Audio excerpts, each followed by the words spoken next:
Institute of Advanced Driving. Drive with confidence.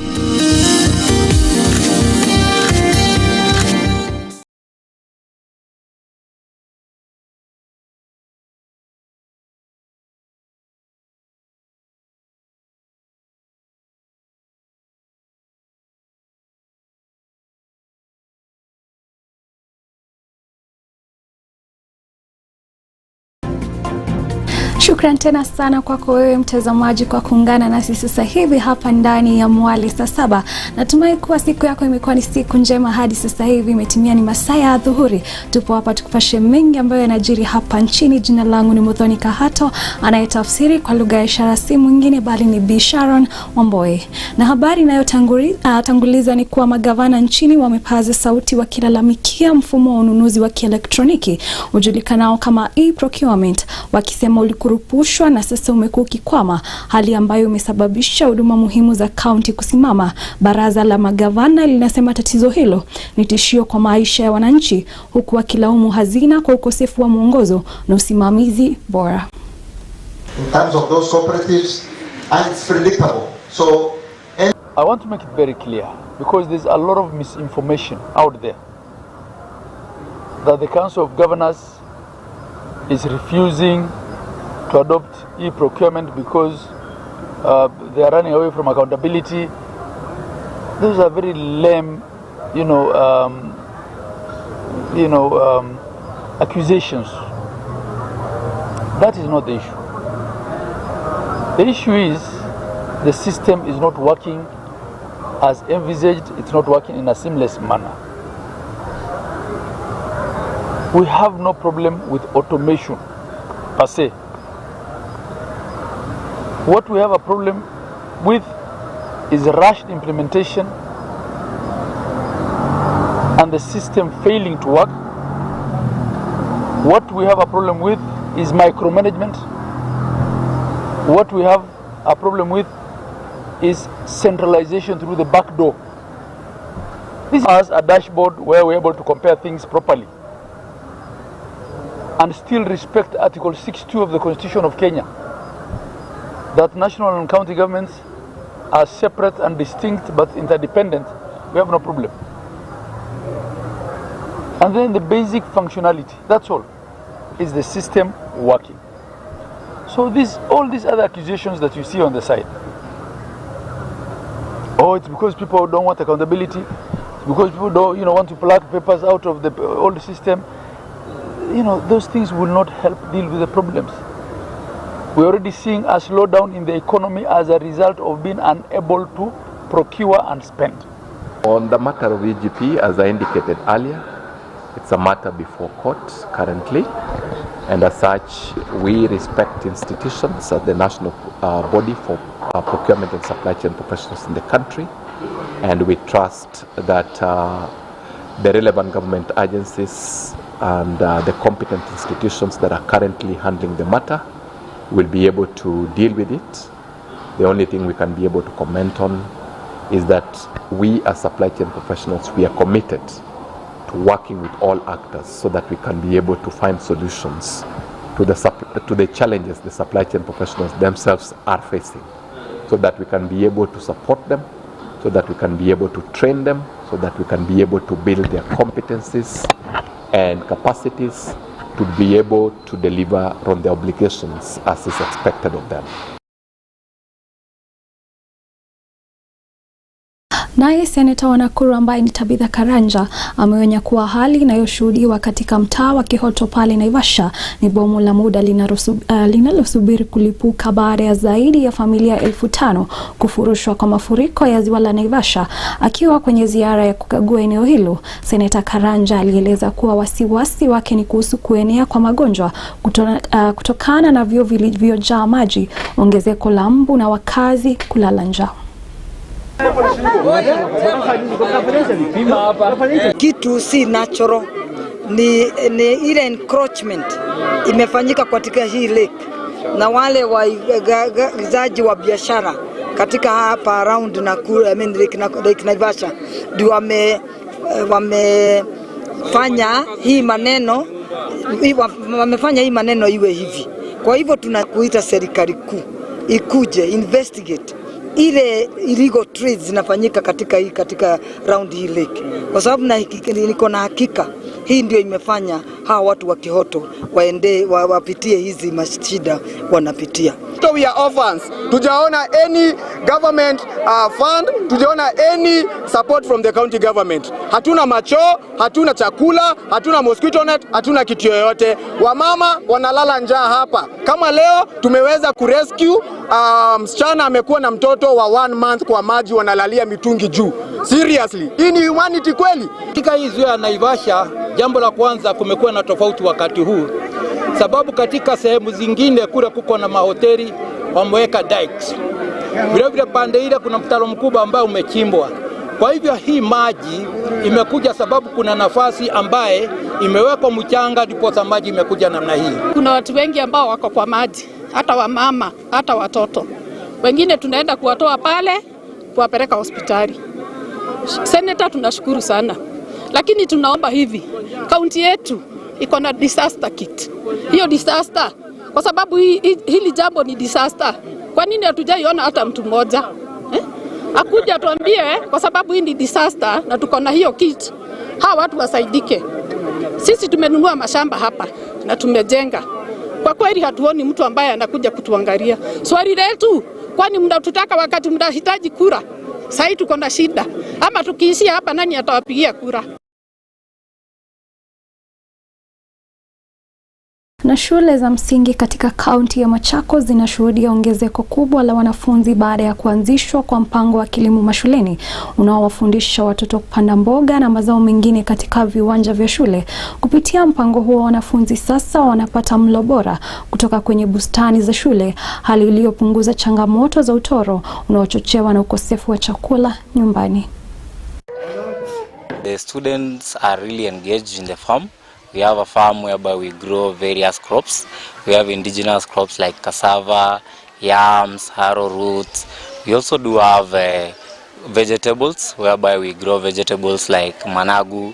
We also have pigweed, that is the amaranthus. We also grow sukuma wiki, those are the kales, and also the spinach. This program was brought about by the Scope Kenya so as to help the learners. We have 2 different ways of preparing the veggies. Kuna fried enye nitaweka tu kitunguu peke yake, and then kuna creamy spinach and creamy managus, of which tunataka watu wetu around our community to embrace the foods, the traditional foods, kwa sababu ya nutrients enye ziko kushinda the fast foods. Most of the people don't eat traditional meals just because wanaona ni vitu za kitambo, and then they tend to come back to it because of the conditions they are having, like ni wagonjwa. So wanakuja wanaanza kukula kama vitu kama ugali ya mihogo kwa sababu daktari amewakataza kukula ugali ya mahindi, ama wanakuja wanakula hizi mboga yenye je kwa the spices just because amekatazwa, not because it's something to be proud of and it's beneficial to our bodies, but ni kwa sababu amekatazwa. Kwanza nitakana tu tupende our culture, because tukikula food ya kitambo, hizo mboga, the ugali ya wimbi na mtama, ni juu tuna embrace culture yetu, heritage yetu, venye ilitoka nini, badala ya kukula the faster foods, na which inaleta a lot of ugonjwa kwa mwili yetu. Bado tukisalia katika masuala ya elimu, ni kuwa walimu wa kaunti Isiolo wameungana na wenzao nchini wakitaka shule za sekondari za msingi almaarufu JSS ziwe na uhuru wa kusimamia rasilimali za walimu pamoja na kuajiri walimu wa JSS kwa masharti ya kudumu na ya pensheni. Wanasema mfumo wa sasa unazua mgongano na maslahi ya kudhoofisha elimu ya wanafunzi. From the entire administration of the school to how sports and co-curricular activities are managed. This is really affecting not only the teachers but also the learners. I want to talk about 3 pertinent issues which I'm going to talk today. One is managerial and administration clarity. We call for a defined, structured and administrative channel for junior school, a clear guideline on the composition of the board of management, parent association, and the roles of the principals, deputy principals, and the end of department. This will resolve the conflict of interest and delineate the responsibilities. Number 2, I want to talk about the demarcation of teaching and administrative tasks. As union, we demand a clear separation of teaching and administrative duties in the JSS. That junior school teachers are currently overburdened with clerical works, such as sending runners for PA levels, filling receipts, printing papers, monitoring the non-teaching staffs, printing and endless administrative documents. This detracts our GSS teachers from their primary role of instruction and learner supervision. Number 3, the workload and performance appraisal. We ask the Teachers Service Commission to issue a clear guideline on the maximum number of lessons per week for the secondary teacher at this level, which is GSS, because the current workload, which include extensive teaching and non-teaching duties, make realistic performance appraisal impossible. How does a teacher teaching 45 lessons and is still running other school program get the same assessment target with another teacher teaching 24 lessons in this elsewhere?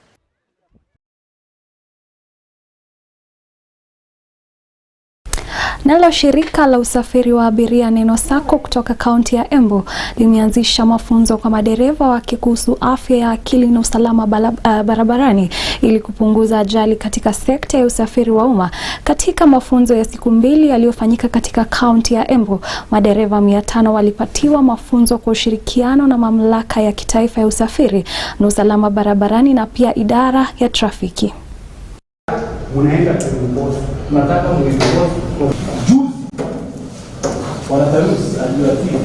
sisi kama watu wa Neno tuko na mpango dhabiti na tuko na makadilio yetu ya mwaka kufikiria ni yapi ambayo tunaweza fanya kupunguza ajali barabarani, na ningetaka kuhakikishia hata abiria wetu ya kwamba tunafanya mipango ya kuona ya kwamba wanapewa service ambayo ni ya hali ya juu.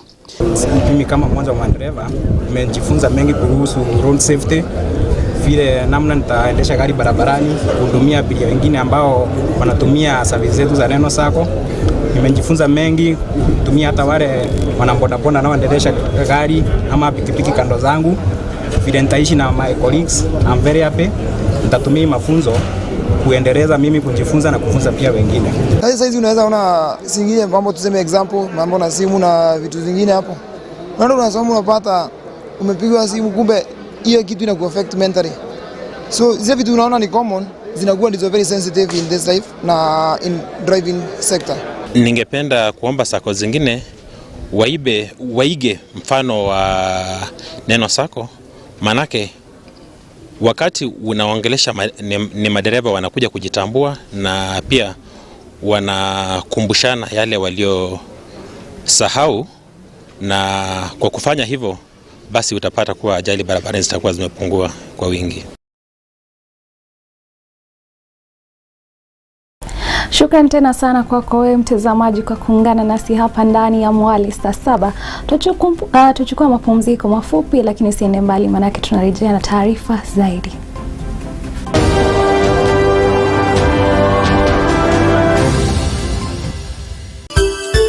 Unatazama Mwangaza TV, tumaini lako.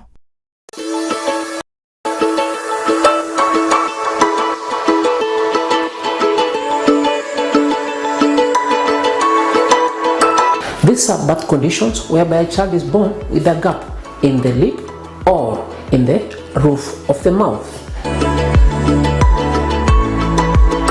These are babies who are very vulnerable to get malnutrition. And so in my discuss nutrition, one of the things I discuss with these mothers is, one, monitoring them in terms of weight, in terms of height, and making sure these babies are growing well. Cleft lip surgeries.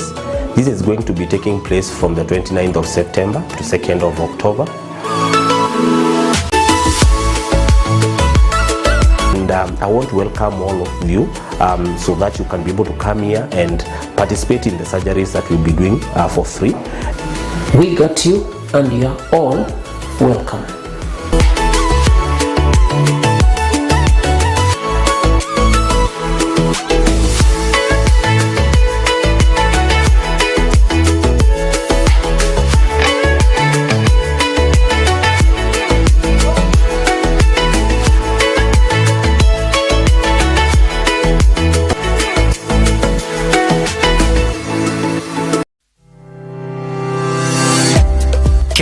Engineering Systems tumetambulika kwa uuzaji wa vyombo na vifaa vya usalama kama vile CCTV, intruder alarm systems, electrical fencing, razor wire, intercom systems, access control systems, automatic gates, general electricals, fire and smoke alarm system na fire extinguishers, solar panels, batteries, inverters na charger controllers.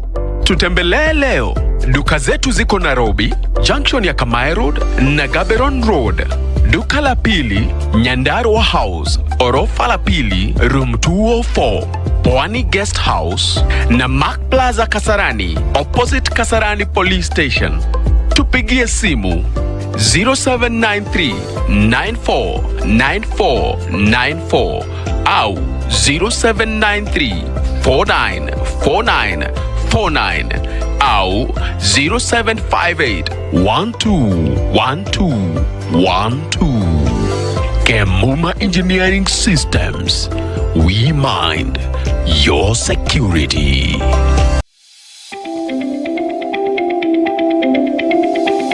In a world driven by innovation, the right skills can open doors you never imagined. At Jewel Technical College, get the skills for today's fastest growing fields. We provide hands-on training in the most in-demand technical fields.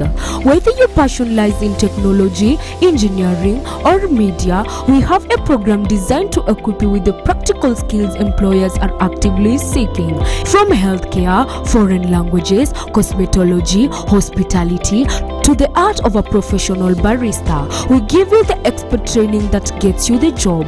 You learn in a supportive and dynamic environment, guided by experienced industry professionals dedicated to your success. Jewel Technical College is your launching pad to a successful career. We offer a diverse range of certificate and diploma programs, all tailored to meet the evolving demands of today's competitive job market. We are located at Troy Sambo Roundabout, Jewel Complex, 6th floor next to TRM. Call us today on 0701 300071 or visit our website at www.jewelcollege.ac.ke for more information. Jewel Technical College, the fear of the Lord is the beginning of wisdom. Have you subscribed to our YouTube channel? If not, this is how. Go to YouTube, search for Mwangaza TV Kenya. Select Mwangaza TV Kenya YouTube account. On your right hand side, click that subscribe button and don't forget to hit the notification bell to ensure every time we update our content, you are on the know. Mwangaza TV Kenya, new and inspiring content every.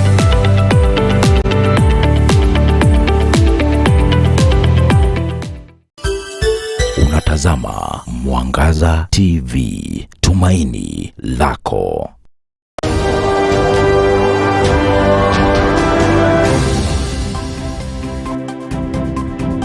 Karibu tena sana mtazamaji, tuzidi kukupasha mengi ambayo tumekuandalia. Na jamii kote nchini zimehimizwa kuchukua nafasi kubwa katika juhudi za kukabiliana na mabadiliko ya tabia nchi, kwani ndizo zinazoathiriwa zaidi na athari zake. Wito huu ulitolewa wakati wa kongamano la siku 3 lililofanyika katika kaunti ya Garissa, likiwaleta pamoja wanaharakati wa jamii, watunga sera na vijana na wanawake kujadili mbinu za kukabiliana na athari na mabadiliko ya tabia nchi.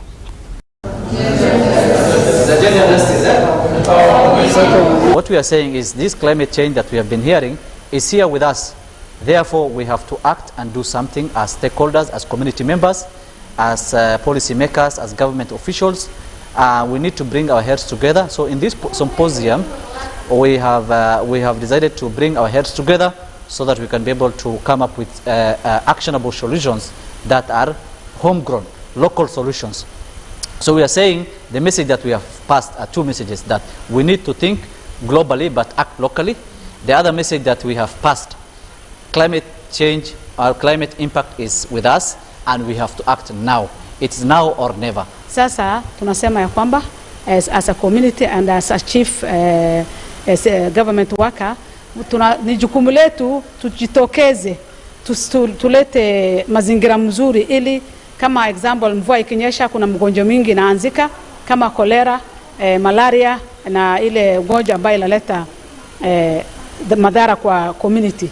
Sasa ni kama kitu moja sasa kukinga hiyo ugonjwa ni kama kusafisha boma zetu. Kila mtu asimamie jukumu lake kwa boma yake, ni kuweka chafu, kuchimba shimo, kuweka chafu na kuchoma huko chafu, na pia kuosha mkono wakati unatoka chooni. When you look at the climate change policy and issues of the Garissa Climate Change Act 2025, and even the issues around what planning committees, there is a lot of inclusion of women when it comes to decision making and policy influence, and even taking the leadership role. So it's a good outcome that we have achieved so far when it comes to narratives. So from here we are going to continue spreading them through our social media handles and mainstream media. And we know that we will be able to reach a wider audience, not only here in Garissa, but generally the whole of Kenya and also around the globe.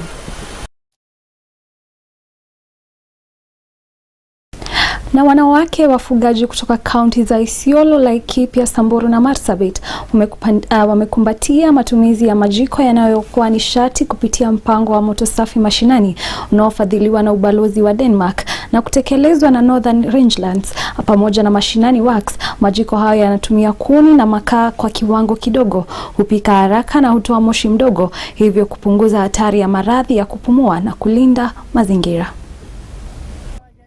My name is Gedia Mamo. I work with Northern Rangelands Trust. We are in Serra Community Conservancy today. We're issuing out clean cooking stoves to women in Serra after launching the same project in Ilingwesi last week, where we gave out 130 clean cook stove, and we're calling this project under the Danish Danida Water and Energy Project. We're calling it Moto Safi Mashinani, and this is through the generous donation of the Royal Danish Embassy through Northern Rangelands Trust, and we are reaching out to all our conservancies through NRC trading arm of NRC, and we're looking to issue about 500 jikos at the end of this week and about 6,000 by end of next year.